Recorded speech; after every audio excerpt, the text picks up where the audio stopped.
Assalamualaikum warahmatullahi wabarakatuh. Innal hamdalillah nahmaduhu wa nasta'inuhu wa nastaghfiruh wa na'udzu billahi min shururi anfusina wa min sayyiati a'malina may yahdihillahu fala mudilla lahu wa may yudlil fala hadiya lahu. Allahumma salli wa sallim ala sayyidina Muhammadin wa ala alihi wa sahbihi ajma'in, amma ba'du. Rabbi shrah li sadri wa yassir li amri wahlul 'uqdatan min lisani yafqahu qawli waftah masami'a qulubina li dzikrika wa a'inna ala dzikrika wa syukrika wa husni ibadatik.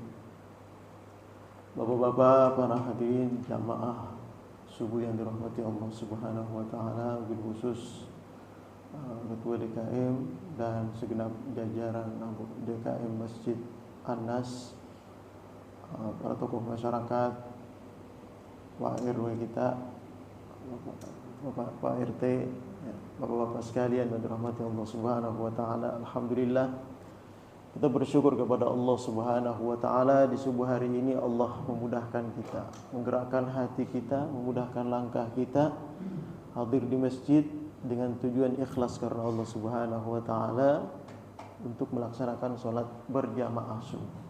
Harapan kita semoga Allah Subhanahu wa taala senantiasa memudahkan kita dalam segala bentuk amal kebaikan, amal-amal soleh, dan kita berharap sebagaimana Allah memudahkan langkah kita ke masjid, Allah juga memudahkan langkah kita menuju surganya Allah Subhanahu wa taala. Bapak dan Ibu sekalian yang dirahmati Allah Subhanahu wa taala, hadis seperti yang dibaca oleh Pak Imam kita tadi, qad aflaha man tazakka wa dzakara asma rabbih fasalla. Beruntunglah kita semua di subuh hari ini ya, hadir di masjid, senantiasa berupaya, berusaha ya untuk mensucikan diri kita, membersihkan diri kita dari berbagai macam dosa-dosa. Karena setiap ketaatan yang kita lakukan itu adalah merupakan yang pertama penghapus dosa. Ya. Wattabi'is sayyi'atal hasanata tamhuha. Ikutkan segala keburukan, kekhilafan yang kita kerjakan dengan kebaikan. Ya. Termasuk amal soleh, apalagi amal soleh. Ya. Kita hadir di masjid ini itu akan menghapus keburukan-keburukan yang kita kerjakan, sehingga qad aflaha man tazakka, beruntunglah kita ya. Kenapa tazakka? Karena kita berupaya membersihkan diri kita.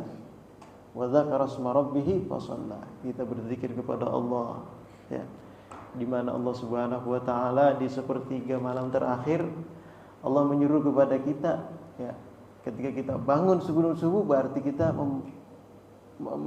memenuhi panggilan Allah Subhanahu wa taala. Ya. Kita mengingat Allah ya, kemudian kita sholat.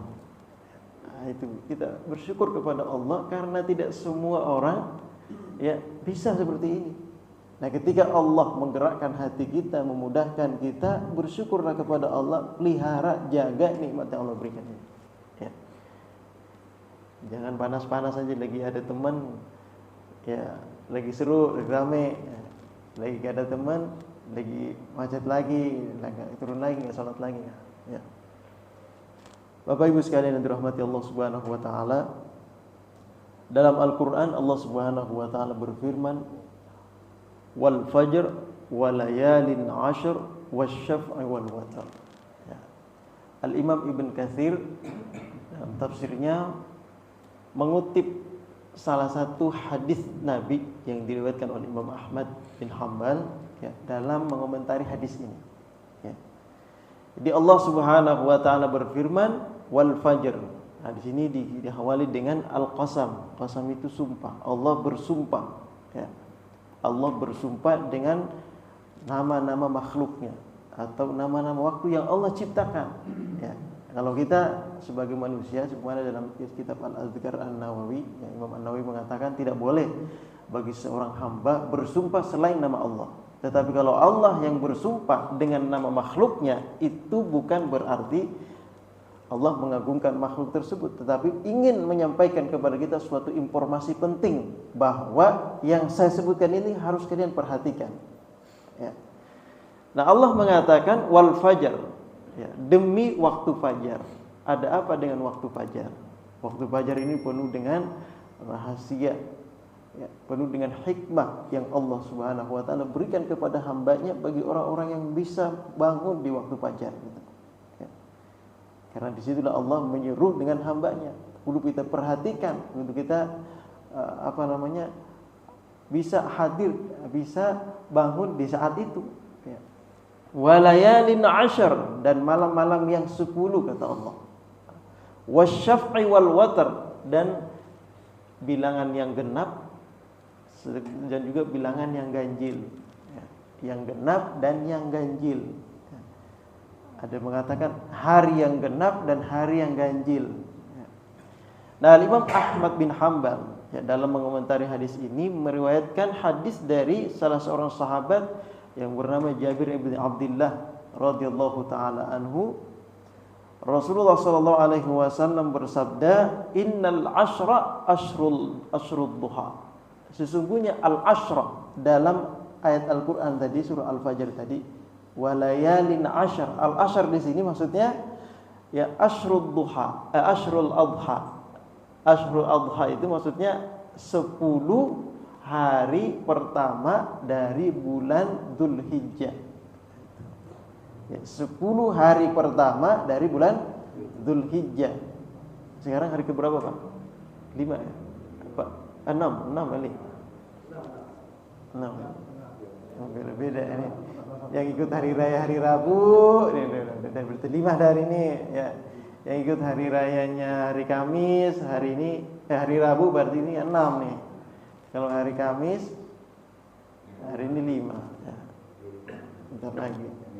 Ya, jadi perselisihan ini ya Pak ya. Jangan nanti kamu kebenar nih. Nah, itu hanya ikhtilaf di kalangan ulama dalam penentuan awal bulan. Ada yang berhari raya dengan melihat tanggal, ada yang berhari raya ya dengan melihat kalau di Mekah sudah wukuf di Arafah, berarti besoknya kita hari raya. Nah, ya.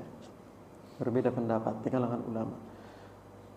Nah, tadi kembali, jadi Rasulullah mengatakan yang dimaksud dengan al-ashrah di sini adalah hari-hari malam-malam ke-10 dari awal bulan Dzulhijjah.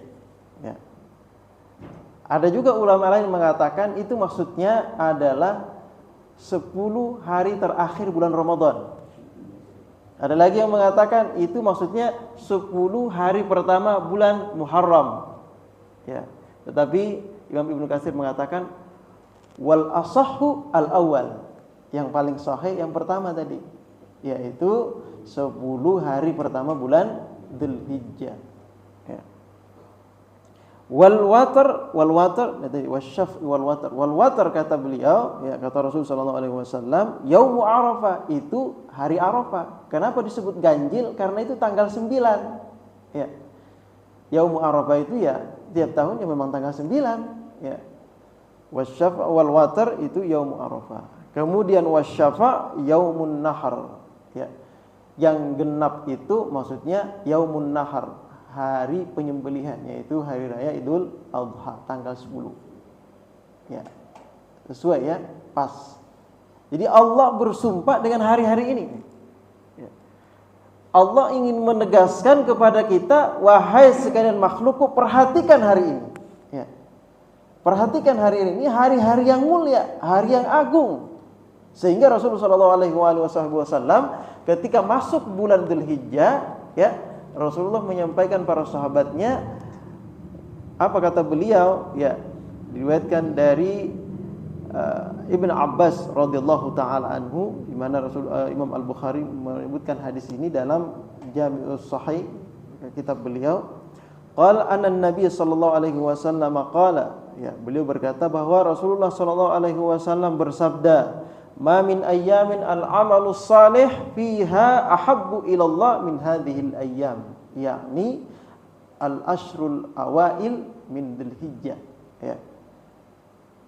Ini komentar periwayat hadis.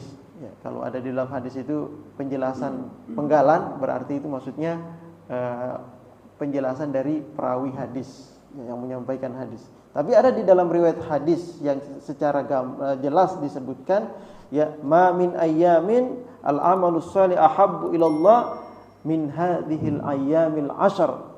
Nah, gitu. Ada riwayat seperti itu. Ya, maksudnya tidak ada suatu amal, ya, amal soleh yang dikerjakan seorang hamba, ya, melainkan yang sangat dicintai oleh Allah Subhanahu wa taala, melainkan amal soleh yang dikerjakan di 10 hari-hari pertama bulan Dzulhijjah. Ini berlipat-lipat nih Pak, ya. Ketika masuk Ashhurul Hurum, ya, itu pertanda bahwa amal ibadah itu dilipat gandakan oleh Allah. Ashhurul Hurum, ya. Ashhurul Hurum itu mulai Dzulqa'dah, Dzulhijjah, Muharram, Rajabun Mudhar, ya. Nah, masuk lagi udah bulan mulia, masuk lagi 10 pertama bulan Dzulhijjah, ditingkatkan lagi tuh. Ya. Ditambahin lagi pahalanya oleh Allah Subhanahu wa taala, kita enggak tahu, ya. Adhafa mudha'afa, berlipat-lipat, ya, berlipat ganda, hanya Allah yang tahu, ya, urusan pahala yang akan diberikan Allah kepada orang yang beramal soleh di bulan ini. Khususnya di hari-hari 10 pertama bulan Dzulhijjah. Lagi masih sempat kita nih. Bagi yang berhari raya bulan hari Rabu, masih sempat nih hari ini, besok Senin, Selasa. Ya, Rabunya udah hari raya. Berhari raya hari Kamis, masih sempat 4 hari lagi, 3 hari lagi. Ya, 4 hari sama hari ini. Nah, jadi kita tingkatkan amal soleh di bulan-bulan ini. Kenapa? Karena amal yang kita kerjakan sangat dicintai dan disukai oleh Allah. Ya. Kita Pak kalau berhadiah, kita kalau berbawa hadiah nih, kita punya sahib kita punya teman. Ya. Kita mau ngasih hadiah, kita beli hadiah yang bagus, kita bawain dia hadiah. Ya. Ternyata ketika kita kasih dia hadiah, dia senang banget dia. Ya Allah, bagus banget nih hadiahnya nih, terima kasih banyak gitu. Senang enggak kita, Pak? Senang kita, ya, karena hadiahnya dihargai dan disukai oleh orang yang kita beri hadiah.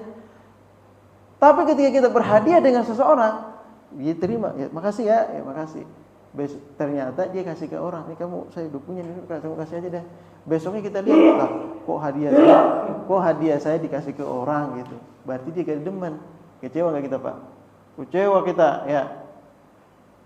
Tapi kalau kita kasih hadiah kepada orang itu menerima dengan baik dan memuji kita, ya, sampai-sampai saya memang berucap misalnya, saya memang udah lama pengen banget ini nih, ya, alhamdulillah ente kasih saya hadiah, senang kita Pak ya, senang dipakai sama dia, senang banget kita, ya.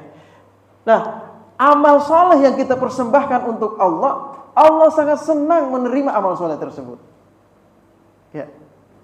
Ketimbang kita beramal belum tentu diterima enggak ya ini amal soleh kita nih. Nah, amal soleh kita kerjakan di 10 pertama bulan Dzulhijjah ini luar biasa. Ya. Sampai-sampai sahabat bertanya kepada Rasulullah SAW, ya Rasulullah, walal jihad fisabilillah. Wahai Rasulullah, apakah amal soleh yang dikerjakan di awal bulan Dzulhijjah ini itu bisa mengalahkan pahala jihad ya Rasulullah? Kata Rasulullah, walal jihad fisabilillah. Bahkan berjihad di jalan Allah, ya, itu tidak bisa mengalahkan pahala orang yang beramal soleh di 10 bulan pertama, di 10 hari pertama bulan Dzulhijjah. Wah, luar biasa ya Pak ya. Gak bisa mengalahkan berjihad ini kita. Kecuali kata Rasulullah, man rajulun kharaja bi nafsihi wa mali, kecuali seorang laki-laki yang dia keluar berperang, berjuang di jalan Allah Subhanahu wa taala, lillahi kalimatillah, semata-mata karena Allah, ikhlas dia karena Allah. Keluar dengan dirinya, membawa hartanya sendiri. Karena zaman dulu sahabat kalau berperang enggak diongkosin, Pak. Ya, biaya masing-masing. Ya, kadang sih ada biaya dari para sahabat-sahabat yang kaya raya seperti Sayyidina Utsman sering menyumbang misalnya beberapa kuda, beberapa kebutuhan dalam peperangan itu kepada para sahabat yang lain. Nah, ini orang laki-laki keluar bawa hartanya sendiri dan dia gugur dalam peperangan, ya. Lam yarji min dzalika bi syai'in. Bahkan dia tidak kembali dari peperangan. Maksudnya dia gugur dalam peperangan, dia syahid. Dia keluar dengan dirinya, membawa hartanya, kemudian syahid. Barulah dia bisa mengalahkan pahala orang yang beramal soleh di 10 hari pertama bulan Dzulhijjah. Luar biasa ya Pak ya. Luar biasa. Termasuk amal soleh. Nah kita datang ke sini nih. Sholat berjamaah itu amal soleh. Ya. Sholat berjamaah itu amal soleh. Kita kadang bertanya amal soleh itu apa sih amal soleh? Al-amalus soleh wal amalul mardi indallah. Yang namanya amal soleh itu yaitu amal yang diridhoi oleh Allah Subhanahu wa taala, wa huwal jami' li syai'aini, yang mengumpulkan dua hal. Ya, namanya amal soleh ini perbedaan nih. Karena ada orang sekarang ucap begini. Hidup di dunia ini enggak perlu ribet-ribet, yang penting mah berbuat baik.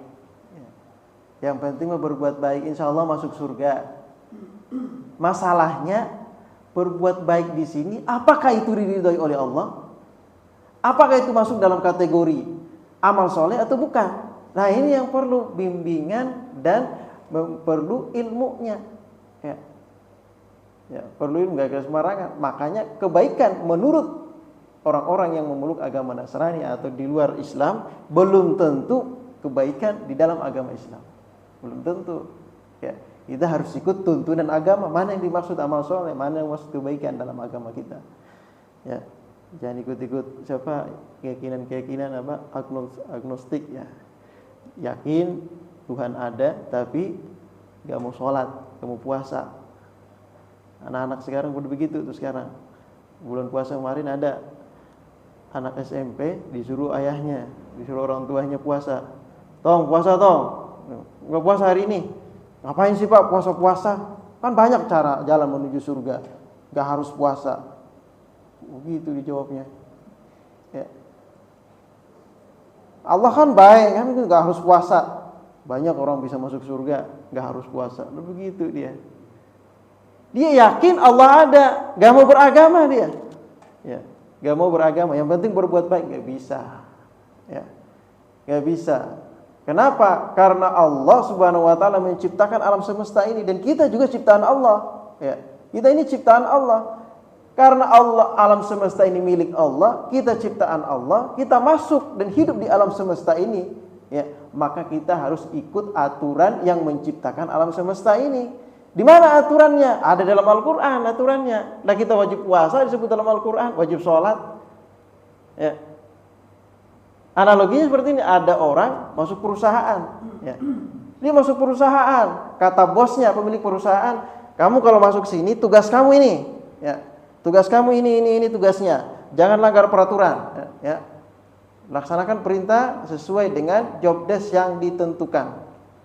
Masuk di perusahaan, tapi dia nggak mau melaksanakan tugasnya. Yang penting dia bantu-bantu apalah, pokoknya dah. Saya pokoknya yang penting bisa bermanfaat dah. Gak bisa, sudah ada job desk-nya. Hak dan kewajiban akan diberikan kalau dia melaksanakan tugas dengan baik. Ya, ya bisa, harus ikut peraturan yang punya proyek, yang punya perusahaan, yang punya yang punya perusahaan tersebut. Gak bisa kita suka-suka jadi karyawan. Nah begitulah hidup di dunia ini. Allah yang punya alam semesta ini, Allah yang punya dunia, ya gak bisa suka-suka hidup di dunia ini. Harus ikut aturan Allah. Gitu. Ya. Nah jadi amal soleh ini, ya, apa itu amal soleh? Harus menghimpunkan dua hal. Yang pertama adalah ayyakuna wifqa syar'il islami, harus sesuai dengan tuntunan syariat agama Islam. Sesuai dengan tuntunan syariat agama Islam. Ada orang nyuri, ya, nyuri barang, nyuri. Buat siapa tuh nyuri? Dia nyuri, ya, buat dikasih ke orang-orang miskin. Itu tidak sesuai dengan tuntunan syariat. Ya. Karena dia mencuri, walaupun niatnya baik, dia mencuri, tetap aja salah mencuri itu.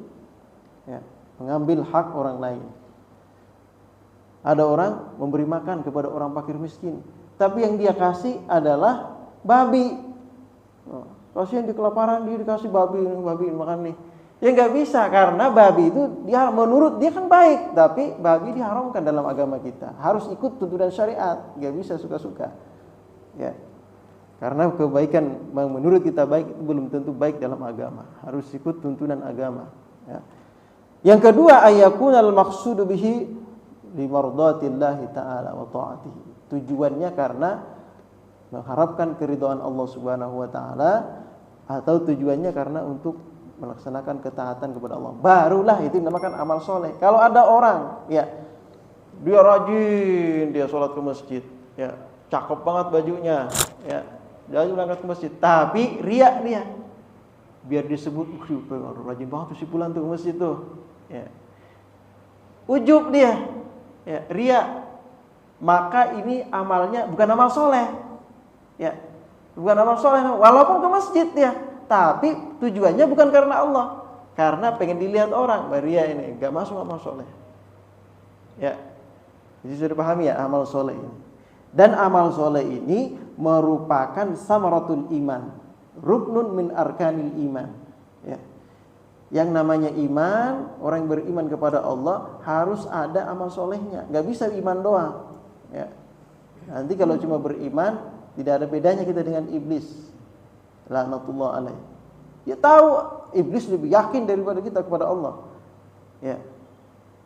Karena iblis bisa berkomunikasi dengan Allah, nah kita belum bisa, ya kan? Dia lebih yakin, tapi dia nggak mau beramal soleh, dia disuruh sujud aja dia nggak mau, ya. Jadi kalau ada orang yakin Allah ada, tapi nggak mau sholat, ya, nggak mau puasa, nggak mau ada yang diperintahkan, bukan disuka-suka aja dah hidup di dunia ini, nggak ada bedanya dengan iblis laknatullah, ya. Yakin sih Allah ada, tapi yang penting mah kita ya udah deh buat baik aja dah, nggak bisa. Ya. Nah kembali lagi tadi. Jadi amal soleh yang kita kerjakan di 10 hari pertama bulan Dzulhijjah ini, ya 10 hari pertama bulan Dzulhijjah itu dilipat gandakan oleh Allah. Ya, dilipat gandakan oleh Allah Subhanahu Wa Taala. Apa saja amal soleh yang dilipat gandakan oleh Allah Subhanahu Wa Taala di 10 hari pertama bulan Dzulhijjah ini? Ya banyak amal soleh apa saja. Ya, termasuk yang dianjurkan, ya, yang dianjurkan oleh Rasul sallallahu alaihi wasallam, ya, dalam suatu riwayat disebutkan bahwa Rasulullah mengatakan, "Ma min amalin azka indallahi azza wa jalla wa la a'zam ajran min khairin ya'malu fil ashril adha." Ya, tidak ada suatu amal yang paling bersih diterima oleh Allah Subhanahu wa taala, yang paling agung pahalanya di sisi Allah Subhanahu wa taala, melainkan suatu kebaikan yang dikerjakan oleh seorang hamba di 10 hari pertama bulan Dzulhijjah. Nah, di antaranya adalah fakabbiru, Rasulullah mengatakan, ya, fa'aksiru fihinna minat tahlil wat takbir wat tahmid. Perbanyaklah membaca di 10 hari pertama bulan Dzulhijjah. Pertama tahlil, la ilaha illallah, ya. Apalagi wat takbir, Allahu akbar, wat tahmid, alhamdulillah. Nah, itu sebabnya Sayyidina Umar, ya, di zaman pemerintahan beliau, ya, wallahu alam disebutkan zaman pemerintahan. Tadi dalam riwayat disebutkan itu Sayyidina Umar, ya, karena Ibnu Umar itu ketika masuk 10 hari pertama bulan Dzulhijjah, bahkan riwayat lain disebutkan karena Ibnu Umar wa Abu Hurairah, berdua nih, ya, Ibnu Umar, Abu Hurairah, ya. Itu kalau sudah masuk bulan Dzulhijjah, yakhrujuna ila suq, beliau keluar ke pasar-pasar, ya. Keluar ke pasar-pasar fi ayyamil ashr, di hari-hari 10 Dzulhijjah. Apa tujuannya? Fayukabbirani, ya. Mereka bertakbir di 10 hari pertama bulan Dzulhijjah. Wa yukabbirun nasu bi takbirihim. Akhirnya orang-orang yang ada di pasar juga teringat kepada Allah. Iya, takbir nih. Ya. Akhirnya wa yukabbirun nasu bi takbirihim. Orang-orang ikut takbir juga dengan takbir yang dikumandangkan oleh Ibnu Umar dan Abu Hurairah. Ya.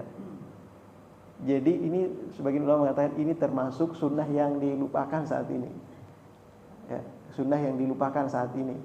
Itu jarang kita dengar tuh orang-orang kalau masuk bulan awal Dzulhijjah orang bertakbir. Allahu akbar, Allahu akbar, Allahu akbar, la ilaha illallah, wallahu akbar walillahil hamd. Ya. Jarang kita itu takbir kalau besok hari raya nih, wah takbir hari ini, baru takbir.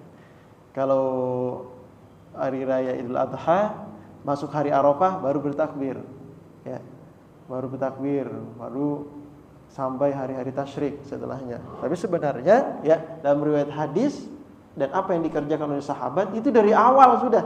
Kalau sudah masuk awal bulan Dzulhijjah, awal hari daripada bulan Dzulhijjah, mereka sudah keluar ke pasar-pasar bertakbir. Sebagaimana kebiasaan orang-orang Yaman itu, ya. Kebiasaan orang-orang Yaman itu kalau ke pasar, itu di pasar, ya, pasti ada seorang laki-laki yang kerjanya ini datang ke pasar, berkeliling di pasar, ya, hanya untuk membaca apa? La ilaha illallah wahdahu la syarikalah lahul mulku wa lahul hamdu yuhyi wa yumiitu wa huwa ala kulli syai'in qadir. Itu doang dibaca. Keluar, dia berangkat ke pasarnya. Bukan untuk beli, tapi buat baca itu doang dengan nyaring agar orang-orang yang ada di pasar itu ikut baca. Ya. Ingat, karena ini bacaan kalau kita ke pasar, Rasulullah beri tuntunan, kalau ke pasar jangan lupa baca itu. La ilaha illallah wahdahu la syarikalah lahul mulku wa lahul hamdu yuhyi wa yumiitu wa huwa ala kulli syai'in qadir. Bukan habis sholat doang ini baca nih, ya. Bacanya kita ke pasar juga baca itu. Ya, sebagaimana di dalam riwayat hadis sebutkan, ya. Kalau kita ke pasar, ada itu. Ya. Di daerah Yaman masih sampai sekarang masih ada teman-teman yang pulang dari Yaman itu cerita masih ada itu di pasar. Ya. Ada orang tua, udah tua banget tuh dia. Dia kalau setiap hari pasti ke pasar tuh dia. Oh, dia keliling di pasar baca itu tuh. Orang-orang pada kita teringat ini, diingatkan, ya. Diingatkan untuk berzikir kepada Allah. Ya. Dikatakan, ya, sungguh celaka bagi orang yang berangkat ke pasar tapi lupa baca ini. Ya. Nah, begitulah tadi, sungguh merugi kalau kita masuk di 10 hari pertama bulan Dzulhijjah kita lupa berzikir kepada Allah, lupa memperbanyak takbir, lupa memperbanyak tahlil, lupa memperbanyak tahmid kepada Allah. Nah, di antaranya lagi amalan-amalan yang bisa kita kerjakan, ya, ketika masuk 10 hari pertama bulan Dzulhijjah, di mana Rasulullah SAW bersabda, "Ma min yaumin aktsar ayyutikallahu bi 'abdihi minan nar min yaumi Arafah." Nah, nanti kalau sudah masuk hari Arafah, tanggal 9 Dzulhijjah. Ya, tanggal 9 Dzulhijjah, ya, ini menurut para ulama sesuai dengan hari yang ditentukan di daerah masing-masing. Nah, kita di Indonesia tanggal berapa? Atau yang kita yakini tanggal berapa 9 Dzulhijjah itu. Nah, disitulah. Ya. Ada yang meyakini misalnya seperti yang disebutkan oleh Imam Malik. Imam Malik berpendapat seluruh dunia ini satu matla. Satu matla itu maksudnya kalau sudah ada yang melihat bulan, ya, berarti sudah masuk awal bulan Dzulhijjah. Berarti kalau kita satu matla, berarti kita boleh sama matlanya, sama penentuan bulannya dengan Saudi Arabia. Menurut Imam Malik nih, pendapat Imam Malik. Jadi boleh kita misalnya, di Mekah sudah mau hari raya, berarti kita sudah hari raya juga. Ya, karena waktu kita lebih awal daripada Mekah, ya kan? Kita lebih awal. Ini menurut Imam Malik. Kalau menurut Imam Syafi'i, di mana mayoritas di Indonesia ini kan Syafi'i memang, itu sesuai dengan matla masing-masing. Ya. Nah, kita di Indonesia ini dari Sabang sampai Merauke itu satu matla. Daerah-daerah Asia itu satu matla. Ya, maksudnya kalau sudah ada yang melihat bulan, ya, melihat hilal, ya, berarti sudah masuk tanggalnya, tanggal 1. Nanti tinggal dihitung ke depan. Ya, hari ke-9 hari Arafah. Kemudian ke-10-nya Yaumun Nahar. Ya. Nah, itu, ya. Nah, jadi, kita disunahkan nanti ketika masuk hari Arafah untuk berpuasa. Ya. Disunahkan berpuasa. Dan Rasulullah selalu berpuasa. Ya. Rasulullah kan hanya berhaji sekali seumur hidup. Hanya berhaji dalam sirah Nabawi disebutkan beliau hanya berhaji sekali seumur hidup. Sekarang masyarakat kita udah tiap tahun berhaji, ya Pak, ya. Berhaji tiap tahun. Tetangga di sebelah kasihan gak makan-makan, ya.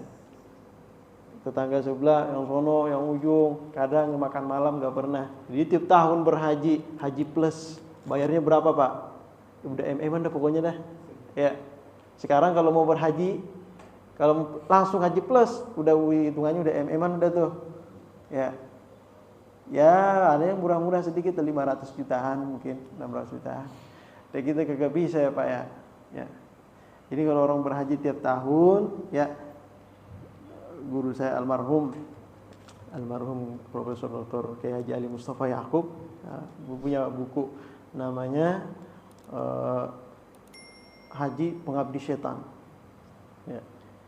Setan bisikin, masa kamu gak haji hari ini, tahun ini? Kalau kamu gak haji sama tahun ini, kamu kalah sama si fulan. Ayo berhaji tahun ini, keluar lagi nih duitnya. Dia bersaing, berhaji itu rupanya bersaing dia. Ya, dia menjadi berhaji karena mengabdi pada setan, dibisikin setan. Ya. Tetangganya pada miskin gak dibantu. Coba ada orang-orang kaya yang suka haji plus setiap tahun, bantu fakir miskin, hilang habis fakir miskin.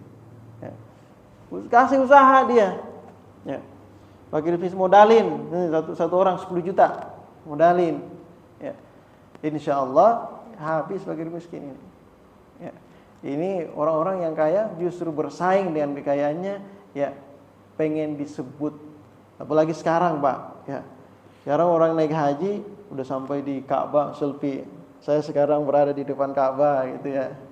Ntar kalau lagi sa'i dia. Sekarang kita sedang lari-lari lagi sa'i ini. Ini mau pamer apa ini? Mau berangkat haji, ya. Berangkat haji siapin kamera paling bagus dia. Nanti sono foto-foto. Enggak apa-apa dokumentasi, tetapi kalau sudah pamer-pamer begini, ya tidak lain dan tidak bukan itu ria aja itu. Kadang ada yang live ada. Masih lihat live streaming dia di depan Ka'bah. Alhamdulillah kita sekarang ini. Ya.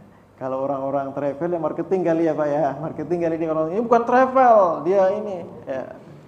Ini namanya bukan haji, ini namanya haji tor ini dia. Haji tor dia, lagi jalan-jalan ya. Jalan-jalan ke Mekah. Ya. Bukan berhaji. Orang niat ibadah, fokus berzikir, fokus karena fokus ibadah, fokus berdoa karena kapan lagi? Ya kan? Kapan lagi ya Pak ya? Kapan lagi sampai ke Mekah? Bisa sholat di sana. Perbanyak sholat di Masjidil Haram. Kalau udah sampai di Masjidil Haram, nanti sampai di Madinah Al-Munawwarah, perbanyak lagi sholat di sana. Kapan lagi, ya kan? Dilipat gandakan oleh Allah sampai 1000 kali lipat. Sekali sholat bandingannya berapa? 1000 kali lipat. Ya. Nah kita Pak, sekarang ini aja nih. Sekarang ini masuk Ashhurul Awahil dan 10 hari pertama bulan Dzulhijjah. Kita sholat berjamaah Pak. Ya. Kan kalau hari-hari biasa hitungannya 25 derajat, 27 derajat, ya. 27 derajat. Kalau dimasuk daripada Ashhurul Hurum itu bukan cuma 25 derajat, Pak. Ya. Ditingkatkan oleh Allah amal itu, ya. Apalagi masuk di 10 hari pertama bulan Dzulhijjah, bukan 27 derajat lagi itu. Itu sudah berlipat ganda, kita enggak tahu aja. Ya. Berlipat ganda karena amal ibadah itu banyak yang ditingkatkan kualitasnya, ditingkatkan derajatnya oleh Allah Subhanahu wa taala. Pertama karena waktunya, yang kedua karena tempatnya. Nah, yang karena tempatnya ini hanya ada di Mekah dan Madinah. Ya. Karena tempatnya. Nah, kalau waktunya kita bisa nih kita nih waktunya misalnya bulan Ramadan, ya kan? Waktunya ini bulan Ashhurul Hurum, waktunya 10 pertama bulan Dzulhijjah. Nah, itu ditingkatkan kualitas ibadah amal pahalanya oleh Allah Subhanahu wa taala. Nah, kesempatan kita nih, ya. Nah, jadi tadi berpuasa di hari Arafah. Ada lagi amalan, walaupun ini menurut sebagian ulama riwayatnya lemah, ya. Tapi ini diamalkan, salah satu yang mengamalkan itu di guru kami, Profesor Kiai Mustafa Yaqub. Ya, beliau itu setiap tahun pasti santri-santri Darussunnah itu pasti diberikan sahur gratis, buka puasa gratis. Sahur gratis, buka puasa gratis bagi yang berpuasa di 9 pertama bulan Dzulhijjah. Mulai tanggal 1 sampai tanggal 9. Hari sebelumnya kan Yaumun Nahar. Ya. 1 sampai 9. Bahkan nanti sudah kalau udah di akhir nih, enggak ada bolong nih.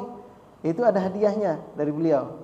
Ya, khusus dari beliau. Nah, itu sampai sekarang tradisi itu, ya, kebiasaan itu dilakukan oleh santri-santri di sana.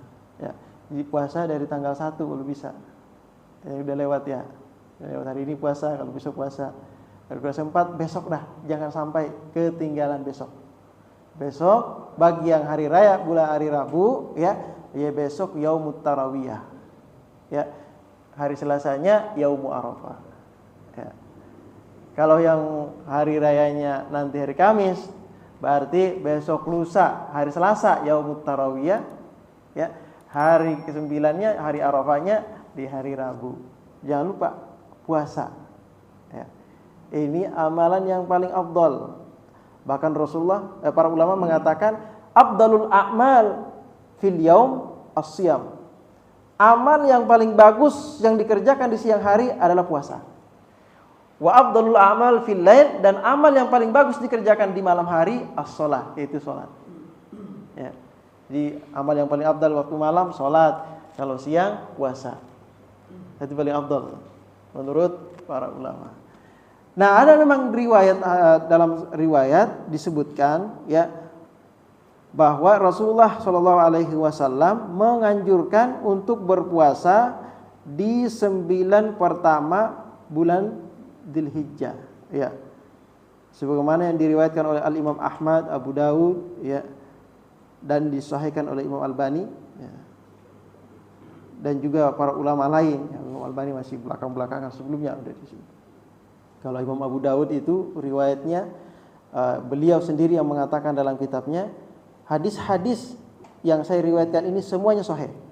Ya, semua sahih. Walaupun ya terdapat dalam penelitian di akhir-akhir kita bisa melihat ada yang dhaif juga. Tetapi hadis yang beliau sebutkan dalam Sunan Abu Dawud, ya, yang beliau tidak komentari hadis tersebut, itu pertanda hadis ini adalah hadis yang masih bisa diamalkan. Ya. Tapi hadis yang masih bisa diamalkan oleh beliau. Kalau beliau itu sering memberikan komentar, ini hadisnya sahih, ini hadisnya hasan, ini hadisnya bisa diamalkan. Ya. Nah, itu seperti diriwayatkan oleh Aunul Ma'bud, syarah dari Sunan Abu Dawud. Nah, ini hadis ini disebutkan, ya, di mana Rasulullah SAW berkata, ya, dari Hunaid ibn Khalid an imra'atihi an ba'di azwajin Nabi sallallahu alaihi wasallam. Riwayat ini diterima dari sebagian istri-istri Nabi. Ya, istri-istri Nabi itu menyampaikan kana Rasulullah sallallahu alaihi wasallam yasumu tis'adzil hijjah. Rasulullah itu berpuasa 9 hari di bulan Dzulhijjah. 9 hari pertama bulan Dzulhijjah. Jadi mulai tanggal 1 sampai hari Arafah. Ya. Wa yaum Asyura, dan beliau juga berpuasa di hari Asyura. Wa salasati ayyam min kulli syahr, dan 3 hari setiap bulan, ayamil bid. Ya. Wa kulli syahr bi awal syahr min kulli syahrin awwalus naini min syahrin. Ya. Awal, dan dari setiap bulan awal Senin. Nah, beliau itu puasa juga. Jadi dari riwayat ini salah satu riwayat yang dipegang oleh almarhum Kiai Haji Ali Mustafa Yaqub untuk menjadi motivasi buat santri-santri itu puasa. Ketika masuk 1 Dzulhijjah puasa sampai nanti hari Arafah. Ya. Nah, bagi kita yang sempat masih bisa puasa. Ya, karena itu amal yang paling bagus ditingkatkan. Amal puasa tidak ada yang tahu pahalanya kecuali Allah. Apalagi puasa yang dikerjakan di hari-hari yang mulia yang dimuliakan oleh Allah. Ya. Nah, ini di antara amal-amal yang bisa kita kerjakan di 10 hari pertama bulan Dzulhijjah.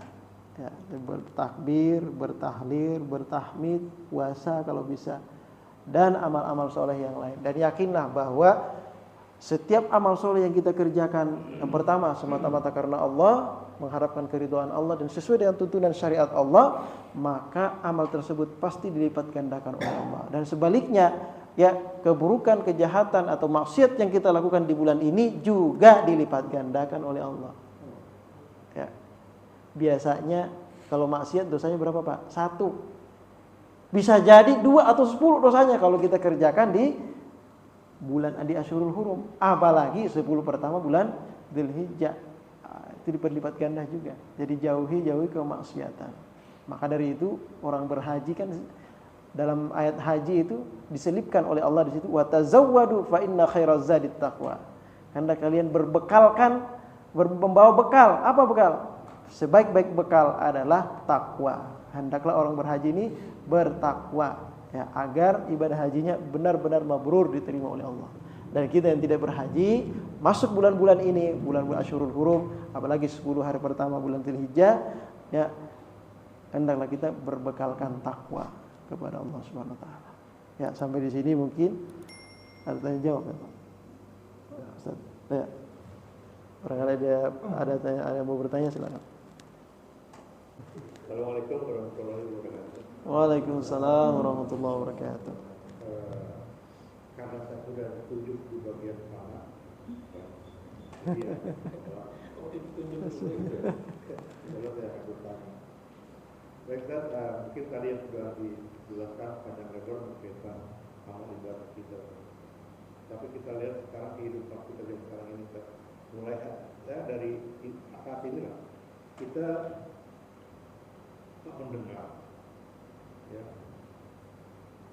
ada yang bilang nggak usah ikutin itu para orang, ya kan, nggak usah kita pergi haji ke Mekah kan buang duit, ya kan, dia bilang gitu kan, buang duit pergi haji, kalau mau mati di Indonesia saja, jangan mati di Mekah kan, ya, begitu.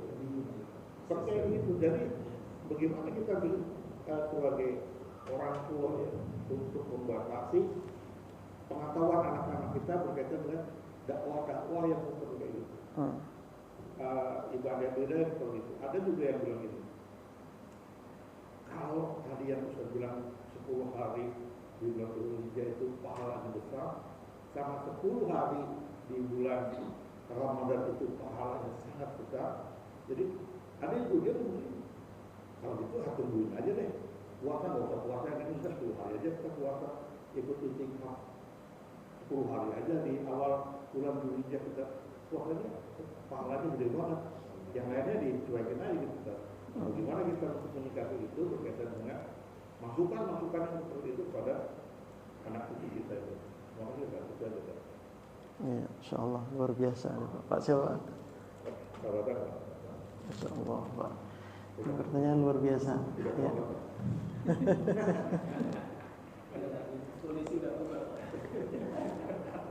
Ikan begini Pak, lebih baik mantan preman daripada mantan ustadz, kan begitu ya Pak ya. Mantan ustadz jadi apa ya?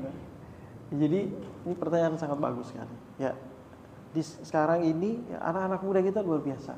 Ya, godaannya luar biasa Pak. Ya, godaannya bukan anaknya sih nggak kemana-mana, ada di rumah. Tapi ini mulu nih, di mulu di sana. Ya, godaannya sudah zahir batin bahasa kita lah, luar dalam udah godaannya dibawa kemana-mana itu. Bagaimana menyikapinya? Sedangkan ya informasi banyaknya di media sosial ya Pak. Ya, kemarin tuh siapa sih postcardnya siapa? Tamunya siapa? Lukman Sardi.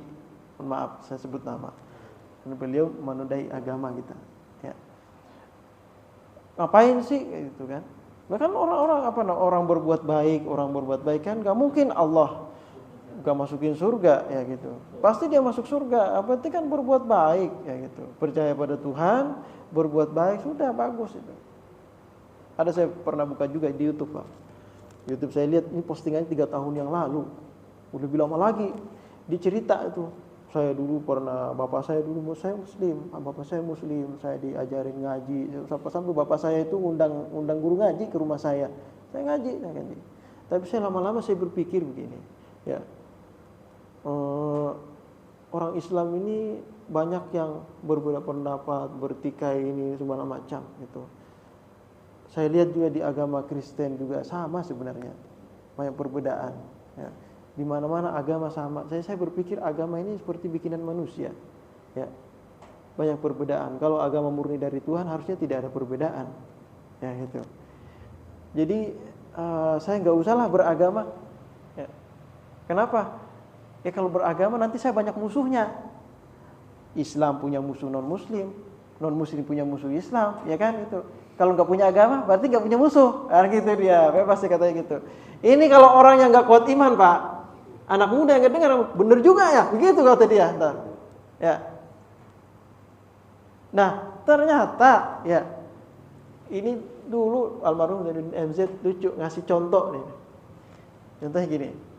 Ada orang masuk ke toko celana, mau beli celana dia. Ya, ke pasar mau beli celana, masuk toko ini, khusus mereknya Cardinal. Kata orang, gak bagus tuh, celana Cardinal gak bagus, cepat sobek. Akhirnya dia pindah lagi ke merek lain. Ada kata orang lagi tuh gak bagus, merek lagi gak bagus. Semua merek celana yang ada di pasar itu, ya menurut orang gak bagus. Lalu kata dia, ya udahlah kalau begitu saya gak usah pakai celana dah, jelek semua. Bagus gak gitu Pak? Nggak pakai celana yang lebih jelek lagi. Harus pilih salah satunya yang menurut dia bagus. Ya, jangan karena celananya semua jelek, akhirnya dia nggak pakai celana. Ya nggak bagus juga, gitu Pak ya. Jangan karena melihat salah satu oknum dalam agama, akhirnya nggak mau beragama, nggak bisa. Ya, hidup ini punya tuntunan. Tuntunannya itu ada dalam agama. Yang menciptakan alam semesta, yang memberikan kehidupan buat kita, ya Allah. Yang punya langit dan bumi ini Allah. Allah punya aturan. Di mana aturan Allah? Al-Quran. Di mana aturan Allah? Rasulullah dalam riwayat hadisnya. Ya. Itu aturan Allah. Adapun perbedaan pendapat di kalangan ulama, ya, itu butuh kelapangan dada dalam hati kita untuk menerima. Pastinya dengan ilmu, Pak. Bukan dengan fanatisme. Apalagi fanatik golongan. Ya. Saya punya guru di daerah Cibubur, Pak. Habib Hussein. Beliau ditanya, "Habib, antum ini NU apa Muhammadiyah?" "Saya Muslim." Beliau. "Saya Muslim." "Bah, gak jelas nih Habib nih. NU apa Muhammadiyah?" "Muslim saya." Ya. Gak mau beliau disebut Muhammadiyah, gak mau beliau disebut NU. Gak mau beliau. Pokoknya saya Muslim. Al-Quran nyuruh kita, wala tamutunna illa wa antum muslimun. Muslim. Ya. Karena kelompok-kelompok ini, NU gak mau ke Muhammadiyah, Muhammadiyah gak mau ke NU. Begitu juga Salafinya, begitu juga ini. Akhirnya jadi pertentangan. Semua fanatik dengan agamanya masing-masing. Ya. Dengan kelompoknya masing-masing. Cobalah kita kembali ke Al-Quran, Sunnah, menghargai pendapat. Ya gitu. Menghargai pendapat satu dengan yang lain. Karena ya, dalam agama kita, bagaimana Rasulullah mengutus Sayyidina Mu'adz kalau nggak salah, mengutus ke daerah Yaman. Ditanya, "Wahai Mu'adz, nanti kalau kamu sampai ke sana, apa yang kamu sampaikan kepada penduduk-penduduk di sana?" Kata Sayyidina Mu'adz, "Nanti kalau saya sampai ke sana, saya akan kenalkan masyarakat ini dengan Allah. Ya. Saya sampaikan apa yang ada dalam Al-Quran. Saya sampaikan wasiat-wasiat yang dari engkau ya Rasulullah." Rasulullah mengatakan, kalau kamu tidak menemukan permasalahan itu dalam Al-Quran, kamu tidak menemukan permasalahan itu di dalam hadis, apa yang saya sampaikan, pada apa yang saya sampaikan, apa yang kamu lakukan? Ajtahidu alaih. Saya akan berijtihad. Ya, berijtihad itu maksudnya mencari, ijtihad itu berasal dari asumsi, berasumsi sendiri, tapi dengan landasan agama. Dengan dalil-dalil yang ada, dia memahami dalil-dalil tersebut sehingga muncullah asumsi ini seperti ini kayaknya. Mengeluarkan pendapat. Bukan asumsi sendiri tanpa ada landasan. Kalau ijtihad itu harus ada landasan, ada qarinah. Ya, qarinah itu ada indikasi-indikasi yang mendekati dengan pemahaman ini sehingga diambillah. Nah, pendapat inilah yang kadang menyebabkan, karena otak manusia ini berbeda-beda ya setiap orang ya. Bisa jadi orang yang berilmu di sini berpendapat seperti ini, yang di sini berpendapat seperti ini. Ya, menurut pemahaman. Nah, di sini ada kesempatan bagi para ulama ya untuk berijtihad. Karena zaman ini terus berkembang, Pak. Zaman ini terus berkembang. Permasalahan semakin muncul yang dulunya nggak ada di zaman Nabi, sekarang ada. Ya. Macam-macam ada. Bagaimana menangani permasalahan yang terus bermunculan? Itulah fungsinya ijtihad. Ya, karena Al-Quran tidak memuat semua permasalahan yang ada di dunia ini, tapi intisarinya ada. Nah, dari situlah dikias. Ya. Dulu nggak ada narkoba, Pak. Mana dalilnya narkoba haram? Ulama berijtihad. Ya, khamar itu diharamkan karena memabukkan, menghilangkan akal. Berarti semua yang memabukkan, menghilangkan akal haram. masuklah narkoba, whisky segala macam yang nggak disebut hamar tapi memabukkan semua. Udah masuk semua itu udah kelompoknya, itu namanya ijtihad. Ya. Nah, yang menjadi perbedaan di kalangan ulama ini ijtihad tadi. Nah, perbedaan seperti ini hendaklah kita saling menghargai, harusnya seperti itu ya. Jangan ini agama karena agama Islam ini paling banyak pertikaian, paling banyak pendapat. Aduh, saya pusing dah, sudah saya keluar dari agama Islam. Jangan begitu, ya. Ya. Hargailah pendapat. Ya, kalau itu masih dalam ranah fikhi ya, ranah furu'iyah, permasalah cabang saja. Bukan masalah usuli. Usul itu pokok dalam agama. Itu gak boleh berselisih. Kalau pokok dalam agama gak boleh berselisih. Kewajiban puasa, kewajiban sholat, gak boleh selisih. Ya, semua ulama sepakat dengan puasa. Semua berpuasa Ramadan. Semua ulama sepakat dengan sholat. Adapun yang perintelan ini, ya perbedaan pendapat, hendaklah kita saling menghargai. Ya, seperti itu Pak. Dan tadi sudah jawab ya Pak ya. Ya. Kurang lebih seperti itu. Ya, ini saya belum ketemu ini saya ini. Mohon maaf Pak, saya belum ada keterangan hadis berapa besaran pahalanya tarawiyah. Tetapi menurut para ulama termasuk puasa yang sangat dianjurkan, yaitu puasa yaumut tarawiyah wa yaumu arafah 8, 9. Kalau nggak bisa puasa di 10 hari pertama dari 9 hari pertama dari bulan Dzulhijjah, maka jangan tinggalkan yang dua ini. Karena Rasulullah tidak pernah meninggalkan ini. Ya. Begitupun nanti ketika masuk bulan Muharram, ya, masuk hari Asyura, ya, hari Asyura, ya, dalam riwayat hadis, sa'asumanna, kalau saya hidup nanti di tahun depan saya akan sa'asumanna fi yaumit taswa, hari 9. Ya, hari Tasua maksudnya, 9 10 ya gitu. Jadi tadi saya lanjutkan tadi. Jadi kalau kita melihat Pak, sebesar apa pahala hari ke-8 itu pokoknya lebih utama daripada, kalau lebih utama daripada hari-hari yang lain di awal-awal tanggal 1, tanggal 2, tanggal 3 sampai tanggal 7. Ini lebih utama tanggal 8, 9, lebih utama lagi tanggal 9-nya. Berarti kan istilahnya turun sedikitlah dari hari Arafah ya gitu ya. Walaupun enggak tergambar seperti apa, enggak disebutkan. Kemudian kan itu ada keutamaan di antara keutamaan puasa di hari Arafah, ya, itu menghapus dosa yang telah lalu. Ada riwayat yang akan datang, tapi biasanya kalau riwayat hadis itu yang akan datang itu biasanya lemah hadisnya, ya, itu yang telah lalu yang kuat. Nah, dosa seperti apa yang diampuni oleh Allah Subhanahu Wa Taala? Setiap amal yang dijanjikan oleh Allah dalam riwayat hadis, ya, Rasulullah menyebutkan seperti itu, maksudnya tukaffirus sanatal madi, ya, menjadi penebus dosa tahun-tahun yang lalu gitu. Itu dosa seperti apa yang ditebus? Yang pertama, dosa yang urusannya dengan Allah. Dosa yang urusannya dengan manusia tidak bisa ditebus dengan amal ibadah kita, kecuali kita langsung kepada orangnya minta maaf, minta ridho, minta halal. Itu ya, pertama. Yang kedua, dosa yang sebesar apa yang akan diampuni oleh Allah? Wallahu a'lam. Wallahu a'lam. Tetapi ada penjelasan oleh para ulama, dosa yang diampuni oleh Allah itu adalah dosa-dosa yang kecil. Adapun dosa yang besar yang bisa menyebabkan seorang itu fasik ketika mengerjakannya, seperti zina, minum khamar, itu tidak bisa diampuni oleh Allah kecuali dengan taubat. Ya, harus bertaubat kepada Allah dari dosa tersebut.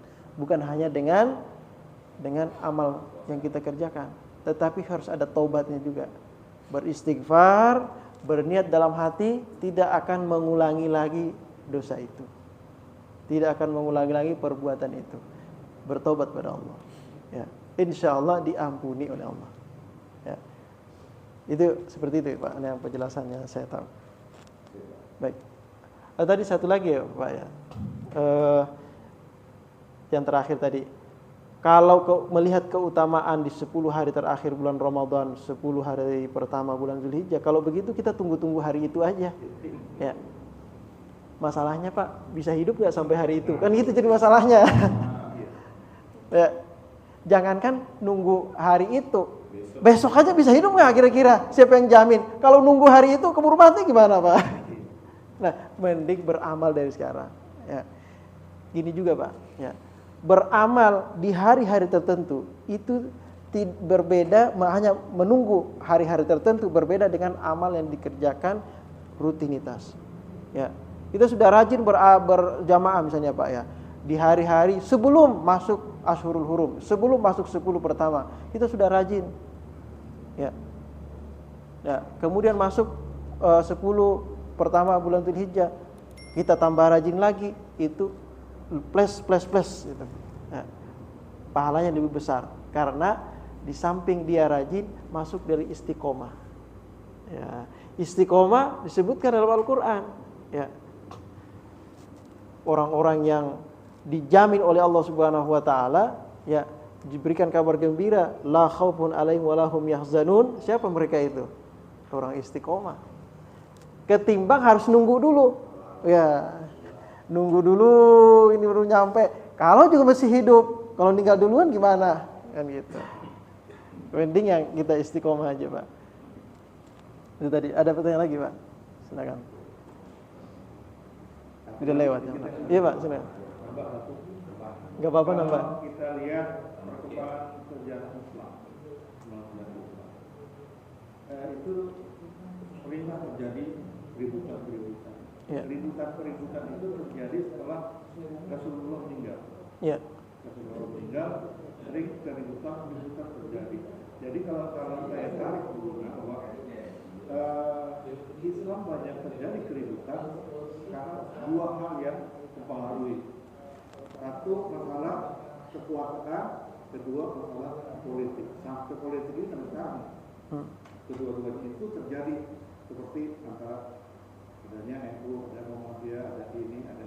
Kan selalu ingin mencari kekuasaan dan politik. Mungkin di situ terjadinya banyaknya perubahan berkaitan dengan situasi kondisi saat ini. Iya. Ya, benar, Pak. Jadi yang dulu sebelum Rasulullah yang dihapus oleh Rasulullah itu ya, fanatisme itu yang dihapus oleh Rasulullah. Pertama kali dihapus oleh Rasulullah fanatisme. Ya. Kemudian perbedaan derajat penghargaan di kalangan untuk masyarakat di masyarakat itu ya membeda-bedakan, termasuk ras juga ya, ras itu ya. Maksudnya di sini ada orang kaya miskin beda ya. Kemudian orang kaya dengan orang fakir atau budak dengan ini dibedakan. Tapi ketika Rasulullah datang itu dihapus, semua sama. Ya. Begitupun ras itu dihapus. Maksudnya enggak ada fanatisme dalam urusan kamu keturunan ini, kamu keturunan mulia, enggak ada itu. Ya, oleh Rasulullah dihapus oleh Rasulullah. Ya. Nah, ketika Rasulullah meninggal, wafat, kambuh lagi penyakit ini. Ya. Makanya ada pemerintahan masa Utsmani itu. Ya, ras itu kayak fanatik ke ras atau kesukuan itu bangkit lagi seperti itu tuh. Nah, itu apalagi ditambah dengan politik, bumbu-bumbu politik ya, ditambah lagi golongan-golongan. Ya. Ya, kita lebih bagus kita hidup sebagai seorang muslim yang baik, taat kepada Allah dan Rasul-Nya. Walaupun kita ikut mungkin cenderung kepada pendapat, misalnya pendapatnya NU atau cenderung kepada pendapatnya Muhammadiyah, jangan menjadikan itu kita menjadi pembatas antara kita dengan muslim yang lain. Innamal mu'minuna ikhwah. Kita semua orang muslim bersaudara. Ya. Sebagaimana sesama orang Jawa merantau ke Sumatera, ketemu sama orang Jawa, so akrab banget tuh dia, langsung bahasa Jawa dia. Mau kayak akrab padahal di Jawa mah enggak pernah ketemu. Nah, maka seorang muslim hendaknya seperti itu tuh. Di luar sana, misalnya di Amerika, ketemu di Amerika, oh muslim, sama-sama muslim, akrab gitu. Kamu NU, saya Muhammadiyah, saya udah gak mau lagi deh, gak ada seperti itu. Ya, pokoknya muslim udah ikhwan. Ya. Itu Pak. Subhanallahumma wa bihamdika, asyhadu an la ilaha illa anta, astaghfiruka wa atubu ilaik. Waalaikumsalam warahmatullahi wabarakatuh.